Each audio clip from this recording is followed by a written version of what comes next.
नमस्कार साथियों, स्वागत है आपका एसकेपी ऑनलाइन क्लासेज की यूट्यूब चैनल पर। दोस्तों, इस वीडियो में हम लेकर आए हैं बहुत ही महत्वपूर्ण सेशन। दोस्तों, इसमें परीक्षा से पहले अग्नि परीक्षा यानी कि इसमें हम लेकर आए हैं प्रथम प्रश्न पत्र का मॉडल पेपर। हूबहू जैसे परीक्षा में आने वाला है सेम वैसा ही पेपर बनाने की कोशिश किया गया है। दोस्तों, इसमें दो पेपर को मिला करके एक बनाया गया है, जैसे कि शिक्षक सिद्धांत एवं विद्या और जनसंख्या शिक्षा में पर्यावरण शिक्षा। दोस्तों, आप लोगों से एक रिक्वेस्ट है कि कॉपी और पेन ले करके बैठिएगा, और अगर आपको लगेगा कि पहले क्वेश्चन का ऑप्शन नंबर ए सही है तो एक लिखिएगा, दूसरे का अगर दो सही है तो दो लिखिएगा। इस तरह से काउंट करके लास्ट में ज़रूर बताइएगा कि आपका 40 में से कितना सही हो रहा है। यानी कि पहले जो पेपर उसमें से 40 क्वेश्चन और दूसरा पेपर उसमें के 40 क्वेश्चन, दोनों मिलाकर 80 लिया गया है। तो काउंट करके हमें जरूर बताइएगा कितना आपका सही हो रहा है 80 में से कुल मिला करके। शुरू करते हैं आज का सेशन। और दोस्तों, एक रिक्वेस्ट है कि इस वीडियो को शेयर कर दीजिएगा ताकि अन्य लोग भी इसको देख सकें, और चैनल पर नए हैं तो इसको सब्सक्राइब कर लीजिएगा। पहला प्रश्न है, चिंतन स्तर शिक्षण का मूल्यांकन किस परीक्षण द्वारा किया जाता है? और ऑप्शन दिया है कि वस्तुनिष्ठ परीक्षण द्वारा, लघुत्तरीय परीक्षण द्वारा, निबंधात्मक परीक्षण द्वारा और मौखिक परीक्षण द्वारा। तो दोस्तों, चिंतन स्तर शिक्षण का मूल्यांकन हम लघुत्तरीय प्रश्न द्वारा करते हैं। तो इसका जो सही उत्तर है वो हो जाएगा ऑप्शन नंबर 2, लघुत्तरीय परीक्षण द्वारा। नेक्स्ट क्वेश्चन है, मॉरिसन ने बोध स्तर शिक्षण के कितने भागों में विभाजित किया है? और ऑप्शन दिया है कि 2, 3, 4 और 5। तो दोस्तों, मॉरिसन ने बोध स्तर शिक्षण को 5 भागों में विभाजित किया है, और इसमें जो पहला भाग हो जाता है, इसका तो सही उत्तर हो जाएगा 5। इसमें जो पहला हो जाता है वो प्रस्तुतिकरण होता है, अन्वेषण होता है। दूसरा प्रस्तुतिकरण होता है। तीसरा आत्मीकरण होता है। चौथा व्यवस्था या संगठन होता है, और पांचवा होता है वर्णन। नेक्स्ट क्वेश्चन है, कम्युनिस्ट शब्द की उत्पत्ति किस भाषा से हुई है? और ऑप्शन दिया है ग्रीक, लैटिन, फ्रेंच और अंग्रेजी। तो दोस्तों, कम्युनिस्ट भाषा की उत्पत्ति लैटिन भाषा से हुई है। कम्युनिस्ट से ही कम्युनिकेशन बना है, जिसका अर्थ होता है संप्रेषण। दोस्तों, एक वीडियो में हम कम्युनिस्ट शब्द की उत्पत्ति ग्रीक बता दिए हैं, जो कि गलत है। जिस पुस्तक से हम बताए थे उसमें ग्रीक ही दिया था, जो कि गलत है। इसका जो सही उत्तर है वो हो जाएगा option number 2, Latin. Next question है, संप्रेषण वह प्रक्रिया है जिसमें समझ अथवा संदेशों को एक व्यक्ति से दूसरे व्यक्ति के पास पहुंचाया जाता है। यह कथन किसका है? और ऑप्शन दिया है Anderson, Newman and Summer, Keith Davis और एडगर लेर। तो दोस्तों, यह जो कथन है वो कीथ डेविस का कथन है। इसका जो सही उत्तर है वो हो जाएगा option number 3, Keith Davis. Next है, संदेशवाहक तथा संदेश प्राप्त करने वाले की भावनाओं से उत्पन्न बाधा का संबंध किससे है? और ऑप्शन दिया है कि संवेगात्मक बाधा, प्रस्तुतिकरण बाधा, व्यक्तिगत बाधा और भौतिक बाधा। तो दोस्तों, संदेशवाहक तथा संदेश प्राप्त करने वाली भावनाओं से जो उत्पन्न बाधा है उसका जो संबंध है वो संवेगात्मक बाधा से है। तो इसका जो सही उत्तर है वो हो जाएगा ऑप्शन नंबर 1, संवेगात्मक बाधा। अगला प्रश्न है, शिक्षण सिद्धांतों को वैज्ञानिक आधार प्रदान करता है। और कौन वैज्ञानिक आधार प्रदान करता है? तो ऑप्शन दिया है कि शिक्षण सूत्र, शिक्षण प्रतिमान, मनोवैज्ञानिक कुशलता और उपरोक्त सभी। तो दोस्तों, शिक्षण सिद्धांतों को वैज्ञानिक आधार प्रदान करने का जो कार्य करता है वो शिक्षण प्रतिमान करता है। इसका जो सही उत्तर है वो हो जाएगा ऑप्शन नंबर 2, शिक्षण प्रतिमान। अगला प्रश्न है, ज्ञानात्मक शिक्षण सिद्धांत का प्रतिपादन किसने किया था? और ऑप्शन दिया है कि N.L. गेज ने किया था, रॉबर्ट ग्लेजर, हेनरी मॉरिसन और हर्बर्ट। तो दोस्तों, ज्ञानात्मक शिक्षण सिद्धांत का प्रतिपादन N.L. गेज ने किया था। इसका जो सही उत्तर है वो हो जाएगा option number 1, N.L. Gauge. Next question है, निम्न में से कौन सा शिक्षण प्रतिमान की विशेषता नहीं है? और दोस्तों, ये बहुत ही इंपॉर्टेंट प्रश्न है। आप लोग इसका जरूर उत्तर देते रहिएगा, भले कमेंट करके ना बताइए, लेकिन अपने कॉपी में लिखते रहिए उसको, किसका उत्तर कौन सा सही हो रहा है। आप लोग पहले लिखेंगे तो इससे आपको तैयारी का पता चलेगा। इसमें ऑप्शन दिया है कि शिक्षण प्रतिमान एक वैज्ञानिक प्रक्रिया होती है। दूसरा ऑप्शन है कि शिक्षण प्रतिमान अधिगम के परिणामों का विशेष उल्लेख करते हैं। तीसरा है कि एक ही तथ्य को स्पष्ट करने के लिए शिक्षक एक ही प्रतिमान की रचना करता है।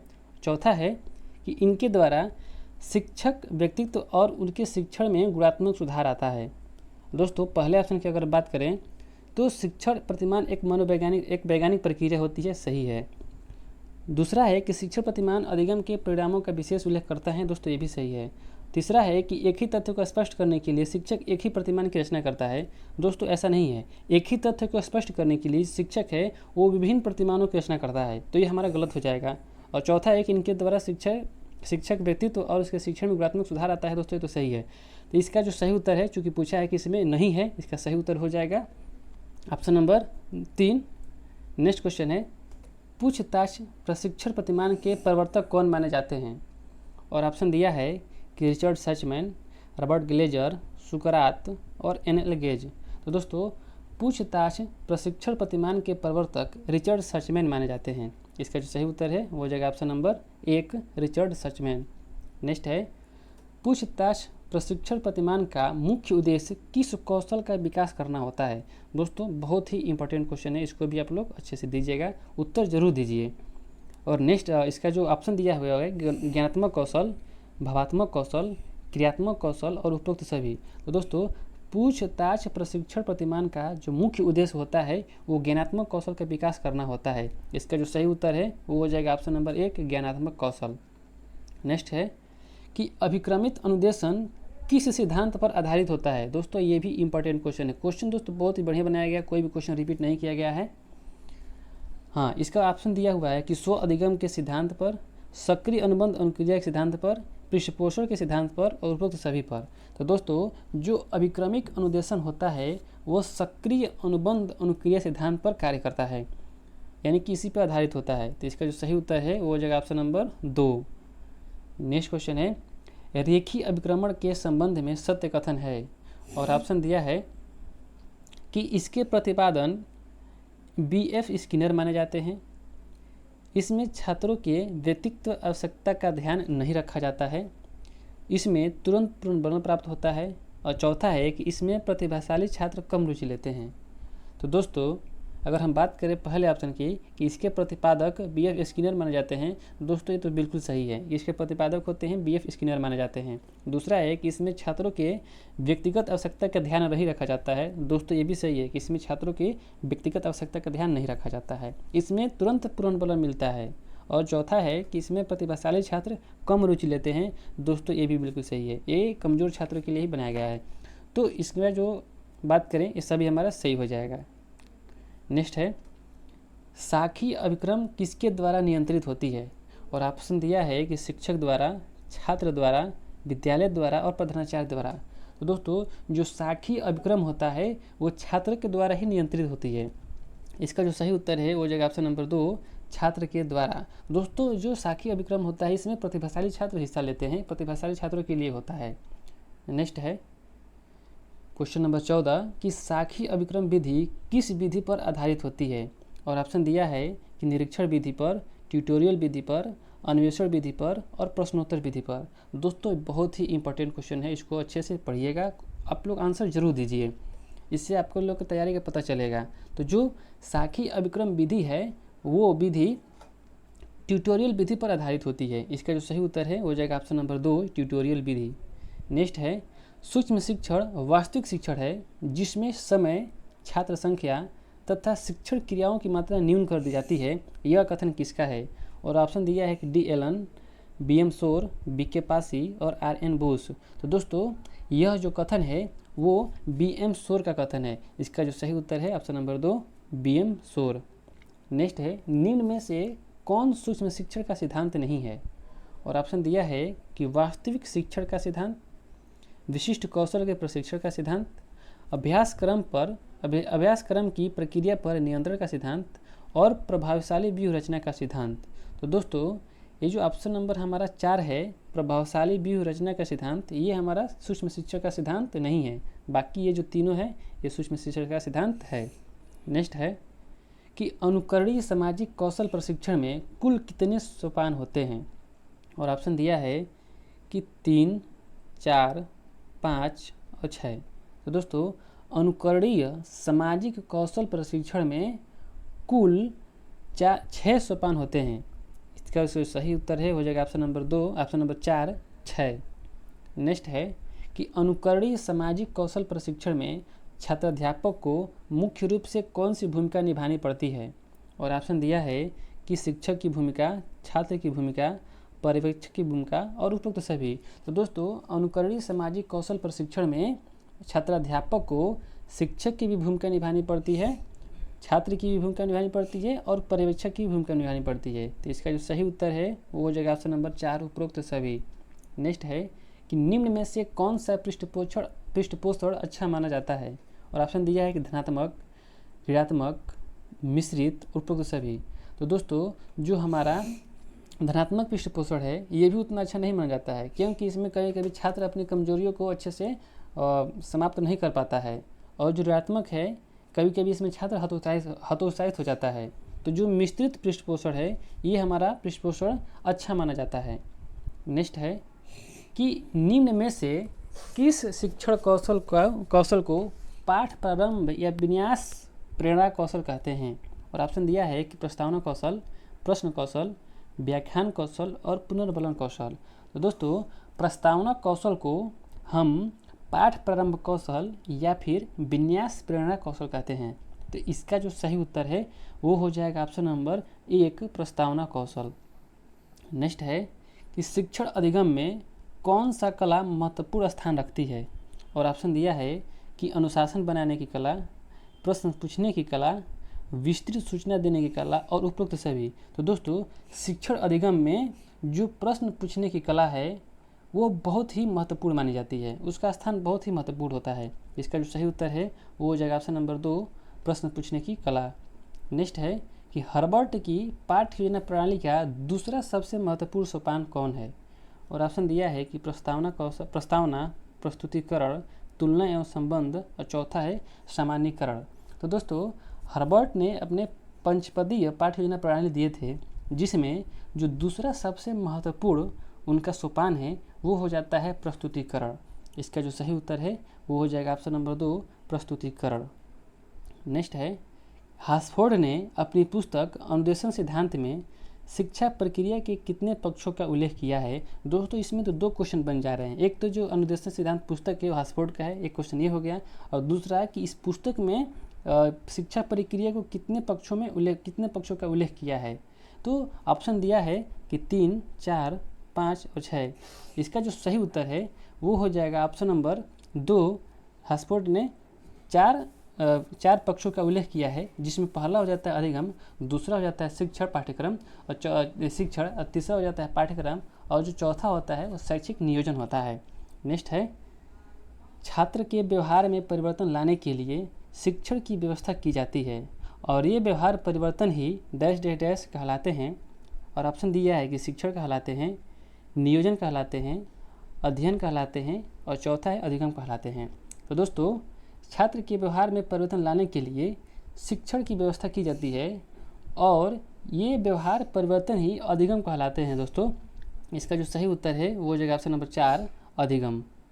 नेक्स्ट है शिक्षण क्रियाओं की एक व्यवस्था है जो सीखने की उत्सुकता जागृत करती है, यह कथन किसका है, और ऑप्शन दिया है कि B.O. स्मिथ, क्लार्क, बर्नार्ड और थॉमस ग्रीन। तो दोस्तों यह जो कथन है B.O. स्मिथ का कथन है। इसका जो सही उत्तर है वो हो जाएगा option number 1 B.O. Smith. Next है किस प्रकार के शिक्षण अधिगम व्यवस्था में केवल ज्ञानात्मक उद्देश्य पर ही ध्यान दिया जाता है, और ऑप्शन दिया है कि व्यवस्था का परंपरागत सिद्धांत जिसे कार्य केंद्रित करते हैं, और दूसरा है कि व्यवस्था का मानवीय सिद्धांत, तीसरा है कि व्यवस्था का आधुनिक सिद्धांत, और चौथा है कि व्यवस्था का ज्ञान सिद्धांत। तो दोस्तों जो हमारा व्यवस्था का परंपरागत सिद्धांत होता है इसमें केवल ज्ञानात्मक उद्देश्य पर ही ध्यान दिया जाता है, ये जो होता है रटने पर आधारित होता है। इसका जो सही उत्तर है वो हो जाएगा ऑप्शन नंबर 1 व्यवस्था का परंपरागत सिद्धांत। नेक्स्ट है निम्न में से कौन अधिगमकर्ता केंद्रित उपागम का महत्व नहीं है, और ऑप्शन दिया है कि इसमें सामूहिक शिक्षण को महत्व दिया जाता है, इसमें मानसिक संतुष्टि और शांति का अनुभव होता है, इसमें बालक की रुचि, क्षमता और प्रवृत्तियों का ध्यान रखा जाता है, इससे शारीरिक और मानसिक विकास में सहायता मिलती है। तो दोस्तों इसमें जो पूछा है कि महत्व नहीं है, तो इसमें सामूहिक शिक्षण को महत्व दिया जाता है। दोस्तों नहीं, इसमें जो है व्यक्तिगत शिक्षण का महत्व दिया जाता है। तो ये हमारा अधिगमकर्ता केंद्रित उत्पादन का महत्व नहीं है। नेक्स्ट क्वेश्चन है शिक्षक केंद्रित उपागम में किस पर सर्वाधिक बल दिया जाता है, और ऑप्शन दिया है दोस्तों यहाँ पे में रहेगा। ऑप्शन दिया हुआ है कि छात्र पर, शिक्षण पर और शिक्षक पर, पाठ्यवस्तु पर। दोस्तों बहुत इंपॉर्टेंट और कन्फ्यूजन क्वेश्चन है, इसका आप लोग उत्तर जरूर दीजिए। इसका जो सही उत्तर है वो हो जाएगा ऑप्शन नंबर 3, शिक्षक पर, कि जो शिक्षक केंद्रित उपागम होती है उसमें सबसे अधिक बल शिक्षक पर दिया जाता है। नेक्स्ट है मूल्यांकन उपागम को एक नवीन आयाम। नेक्स्ट क्वेश्चन है मूल्यांकन उपागम को एक नवीन आयाम के रूप में प्रस्तुत करने का श्रेय किसे दिया जाता है। ऑप्शन दिया है कि हर्बर्ट, मॉरिसन, डीवी तथा किलपैट्रिक और बीएस ब्लूम। तो दोस्तों मूल्यांकन उपागम को एक नवीन आयाम के रूप में प्रस्तुत करने का श्रेय बीएस ब्लूम को दिया जाता है। इसका जो सही उत्तर है वो हो जाएगा option number 4, BS Bloom. Next question है शिक्षण में चक्रीय योजना का प्रतिपादन किसने किया था। और ऑप्शन दिया है कि Herbert, Morrison, BS Bloom, John Dewey. तो दोस्तों शिक्षण में चक्रीय योजना का प्रतिपादन मॉरिसन ने किया था। इसका जो सही उत्तर है वो हो जाएगा ऑप्शन नंबर 2, मॉरिसन। नेक्स्ट है निम्न में से कौन सा प्रदर्शन विधि का गुण नहीं है। और ऑप्शन दिया है कि अध्यापक के कार्य में सहायक है, दूसरा है कि इसमें स्पष्ट और अस्थायी ज्ञान प्राप्त होता है, तीसरा है इसमें कक्षा में निष्क्रिय वातावरण बना रहता है, और चौथा है कि इसमें धन की बचत होती है। दोस्तों ऐसे क्वेश्चन को जरूर इसे ध्यान देकर ही कीजिएगा कि गुण नहीं है पूछा है। तो दोस्तों इसमें जो ऑप्शन नंबर 3 है कि इसमें कक्षा में निष्क्रिय वातावरण बना रहता है, दोस्तों ऐसा नहीं है, इसमें सक्रिय वातावरण बना रहता है। इसका जो सही उत्तर है वो हो जाएगा ऑप्शन नंबर 3। नेक्स्ट है निम्न में से कौन सा विधि है जो दर्शन की प्रमुख विचारधारा प्रयोजनवाद पर आधारित है। दोस्तों बहुत ही इंपॉर्टेंट क्वेश्चन है, और ऑप्शन दिया है कि प्रदर्शन विधि, योजना विधि, व्याख्यान विधि और प्रयोगशाला विधि। तो दोस्तों जो हमारा योजना विधि है वो दर्शन की प्रमुख विचारधारा प्रयोजनवाद पर आधारित है। इसका जो सही उत्तर है वो हो जाएगा ऑप्शन नंबर 2, योजना विधि। नेक्स्ट है कि प्रोजेक्ट यथार्थ जीवन का ही एक भाग है जो विद्यालय में प्रदान किया जाता है, यह कथन किसका है। और ऑप्शन दिया है किलपैट्रिक, स्टीवेंसन, बलार्ड और रायसन। तो दोस्तों यह जो कथन है वो बलार्ड का कथन है। इसका जो सही उत्तर है वो हो जाएगा ऑप्शन नंबर 3, बलार्ड। नेक्स्ट है निम्न में से कौन सा अन्वेषण विधि का गुण नहीं है। अन्वेषण विधि मतलब दोस्तों ह्यूरिस्टिक मेथड। और ऑप्शन दिया है कि बालकों की समस्या समाधान की प्रवृत्ति का विकास करना, दूसरा है कि बालक में तर्क तथा कल्पना शक्ति का विकास करना, तीसरा है बालकों में वैज्ञानिक दृष्टिकोण का विकास करना, और चौथा है कि बालक को प्रत्येक पाठ्यवस्तु का शिक्षण देना। तो दोस्तों जो इसमें ऑप्शन नंबर 4 है कि बालक को प्रत्येक पाठ्यवस्तु का शिक्षण देना, ये हमारा अन्वेषण विधि का उद्देश्य नहीं होता है, बाकी ये जो तीनों है उद्देश्य होता है। नेक्स्ट क्वेश्चन है अनुवर्ग शिक्षण कितने प्रकार से किए जाते हैं। और ऑप्शन दिया है कि 3, 4, 6 और 5। तो दोस्तों अनुवर्ग शिक्षण ये 3 प्रकार से किया जाता है। इसका जो सही उत्तर है वो हो जाएगा ऑप्शन नंबर 1, 3। नेक्स्ट क्वेश्चन है ओपन स्कूल को राष्ट्रीय मुक्त विश्वविद्यालय के रूप में सरकार द्वारा कब स्थापित किया गया। ऑप्शन दिया है कि 1979, 1989, 1985 और 1975। दोस्तों इसका जो सही उत्तर है वो हो जाएगा ऑप्शन नंबर 2, 1989 में ओपन स्कूल को राष्ट्रीय मुक्त विश्वविद्यालय के रूप में सरकार द्वारा स्थापित किया गया है। दोस्तों इसमें 1979 में सीबीएसई द्वारा ओपन स्कूल की एक ऐसे कहें कि नींव रखी गई थी, लेकिन सरकार द्वारा इसको स्थापित किया गया था 1979 में। नेक्स्ट क्वेश्चन है निम्न में से कौन सा दृश्य श्रव्य सामग्री का उदाहरण नहीं है। और ऑप्शन दिया है कि स्लाइड और ट्रांसपेरेंसी, फिल्म, कंप्यूटर, OHP। तो दोस्तों इसमें जो ऑप्शन नंबर 1 है स्लाइड और ट्रांसपेरेंसी, ये हमारा दृश्य श्रव्य सामग्री का उदाहरण नहीं है। इसका जो सही उत्तर है वो हो जाएगा ऑप्शन नंबर 1। नेक्स्ट क्वेश्चन है निम्न में से कौन सा अध्यापकों की व्यावसायिक आचार नीति में बात शामिल की गई है। दोस्तों बहुत ही इंपॉर्टेंट क्वेश्चन है ये। और ऑप्शन दिया है कि व्यावसायिक प्रक्रिया, व्यवसाय की कुशलता, प्रयोगात्मक दृष्टिकोण और शिक्षा के उद्देश्यों के प्रति जागरूक। तो दोस्तों अध्यापकों की व्यावसायिक आचार नीति में इन चारों बातों का ही उल्लेख किया गया है। तो ये हमारे जो चारों ऑप्शन दिए हैं वो सही हैं। नेक्स्ट क्वेश्चन है, एक अच्छे शिक्षक में निम्न में से कौन सा गुण नहीं होता है? और ऑप्शन दिया है कि बाल मनोविज्ञान तथा पाठ्य सहगामी क्रियाओं का ज्ञान, दूसरा है कि विभिन्न शिक्षण विधियों का ज्ञान, तीसरा है कि अंक देने में निपुणता, चौथा है कि आत्मविश्वास, नेतृत्व क्षमता और अस्पष्टवादी प्रकृति का होनी चाहिए। तो दोस्तों एक अच्छे शिक्षण में अंक देने में निपुणता ये कोई गुण नहीं है। इसका जो सही उत्तर है वो हो जाएगा ऑप्शन नंबर 3। नेक्स्ट है, किसी भी शिक्षण संस्थान में प्रायः निर्णय कितने स्तरों पर लिए जाते हैं? और ऑप्शन दिए है कि 2, 3, 4 और 5। तो दोस्तों किसी भी शिक्षण संस्थान में जो निर्णय होते हैं वो 3 स्तरों पर ही लिए जाते हैं। इसका जो सही उत्तर है वो हो जाएगा ऑप्शन नंबर 3। Option number 2, 3। दोस्तों अब आप हमको कमेंट करके ज़रूर बताइए कि 40 में से आपका कितना उत्तर सही हो रहा है। और दोस्तों वीडियो आने में अगर लेट हो रहा है तो इसके लिए आप लोग ज़्यादा वो ना कीजिए, हम इस चैनल पर अकेले काम कर रहे हैं तो वीडियो लाने में थोड़ा सा देर हो जा रही है। दोस्तों ज़रूर कमेंट करके हमें बताइए। और इसके बाद से जो क्वेश्चन है वो जनसंख्या और पर्यावरण शिक्षा पर है, उसमें से भी आप कमेंट करके ज़रूर बताइएगा कि आपका नेक्स्ट 40 में से कितना सही हो रहा है। तो शुरू करते हैं। 41 नंबर क्वेश्चन है कि पर्यावरणीय शिक्षा होती है। और ऑप्शन दिया है कि औपचारिक, अनौपचारिक, निरौपचारिक, औपचारिक तथा अनौपचारिक। तो दोस्तों जो पर्यावरणीय शिक्षा होती है वो औपचारिक और अनौपचारिक होती है। इसका जो सही उत्तर है वो हो जाएगा ऑप्शन नंबर 4, औपचारिक और निरौपचारिक। नेक्स्ट क्वेश्चन है, जो जैव स्वरूप या वस्तु को निकट से घेरे होते हैं एवं उन्हें प्रत्यक्ष रूप से प्रभावित करते हैं पर्यावरण कहलाता है। यह कथन किसका है? और ऑप्शन दिया है कि जिन्सबर्ग, हर्शकोविट्स, वुडवर्थ और जे.एस. रास। तो दोस्तों यह जो कथन है वो जिन्सबर्ग का कथन है। इसका जो सही उत्तर है वो हो जाएगा ऑप्शन नंबर 1, जिन्सबर्ग। नेक्स्ट है कि इकोलॉजी शब्द का प्रयोग सर्वप्रथम किस विद्वान ने किया था?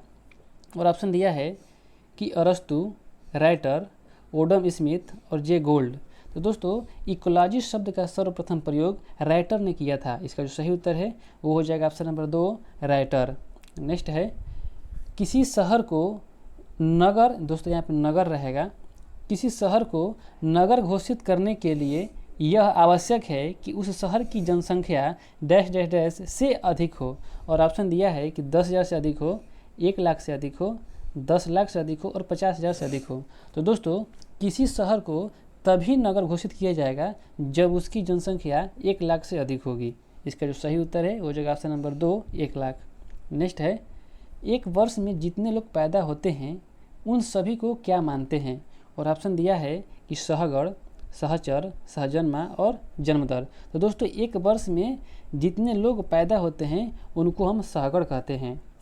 बहुत ही इंपॉर्टेंट क्वेश्चन है ये। नेक्स्ट क्वेश्चन है कि गंगा को राष्ट्रीय नदी कब घोषित किया गया? ऑप्शन दिया है 2008, 2009, 2010 और 2011। तो दोस्तों गंगा को 2008 में राष्ट्रीय नदी घोषित किया गया था। नेक्स्ट है, शारदा एक्ट कब लागू किया गया? और ऑप्शन दिया है कि 1854, 1927, 1930 और 1956। तो दोस्तों शारदा एक्ट 1930 में लागू किया गया था। दोस्तों जो शारदा एक्ट है इसमें बच्चों और लड़कों और लड़कियों की विवाह की उम्र को निर्धारित किया गया, जिसमें जो बालक होता है बालक का उम्र 21 साल और जो बालिका होती है उसकी उम्र 18 साल निर्धारित किया गया था। नेक्स्ट है, उत्तर प्रदेश की सबसे प्रदूषित नदी कौन सी है? दोस्तों यहाँ पे नदी रहेगा। उत्तर प्रदेश की सबसे प्रदूषित नदी कौन सी है? ऑप्शन दिया है गंगा, यमुना, गोमती और घाघरा।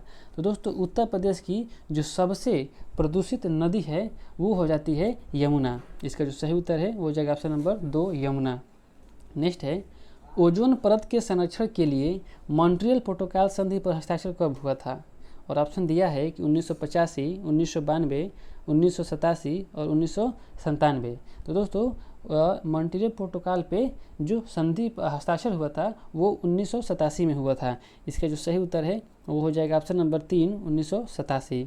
नेक्स्ट है, आधुनिक समय में किसको बालक का तीसरा अभिभावक कहा जाता है?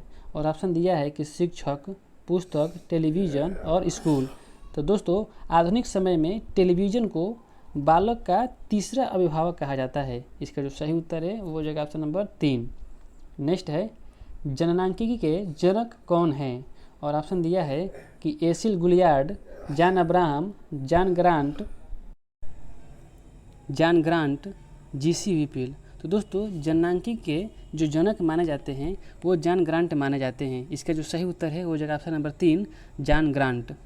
नेक्स्ट है जनसंख्या शिक्षा संगोष्ठी कब हुआ था, और ऑप्शन दिया है कि 1970, 1974, 1975 और 1999। तो दोस्तों जनसंख्या शिक्षा संगोष्ठी 1970 में हुआ था। इसका जो सही उत्तर है वो हो जाएगा ऑप्शन नंबर 1 1970। और दोस्तों 1974 में बुखारेस्ट सम्मेलन हुआ था।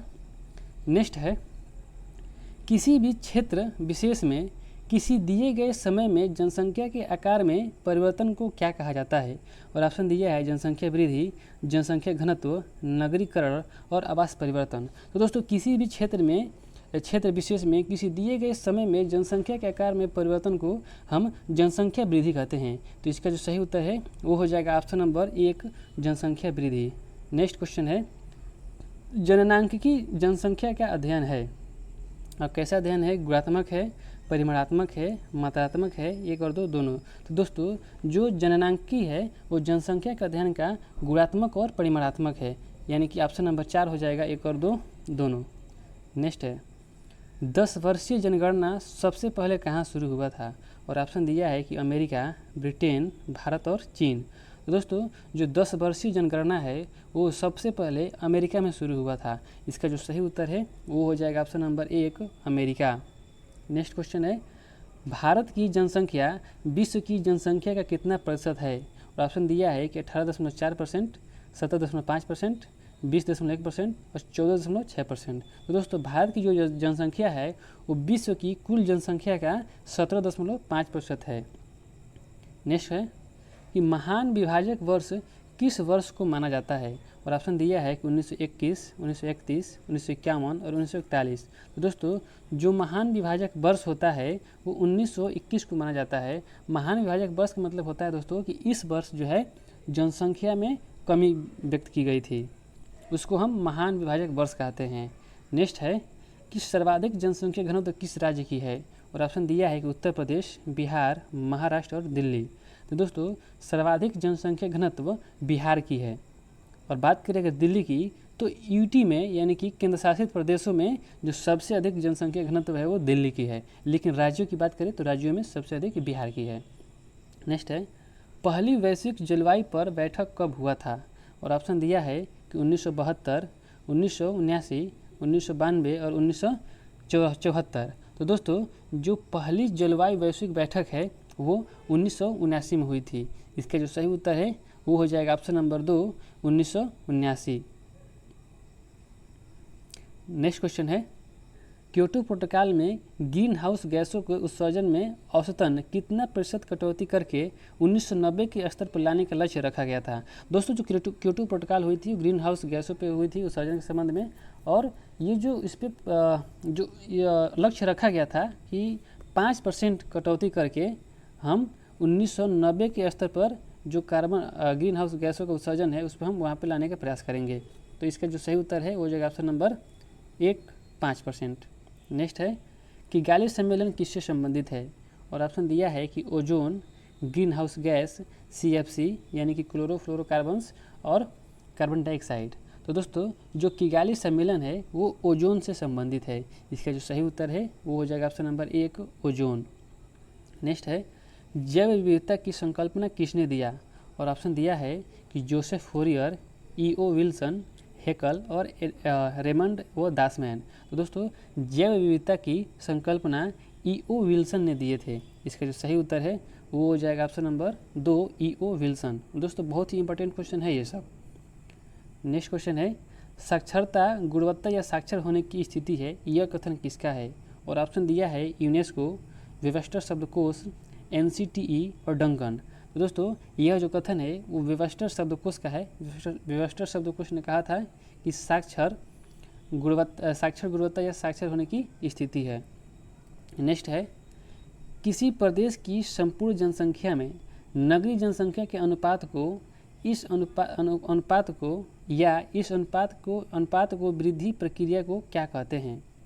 और ऑप्शन दिया है कि जनसंख्या वृद्धि, भूमिगत अनुपात, नगरीकरण, उपरोक्त सभी। तो दोस्तों किसी प्रदेश की संपूर्ण जनसंख्या में नगरीय जनसंख्या के अनुपात को या इस अनुपात वृद्धि को हम कहते हैं नगरीकरण।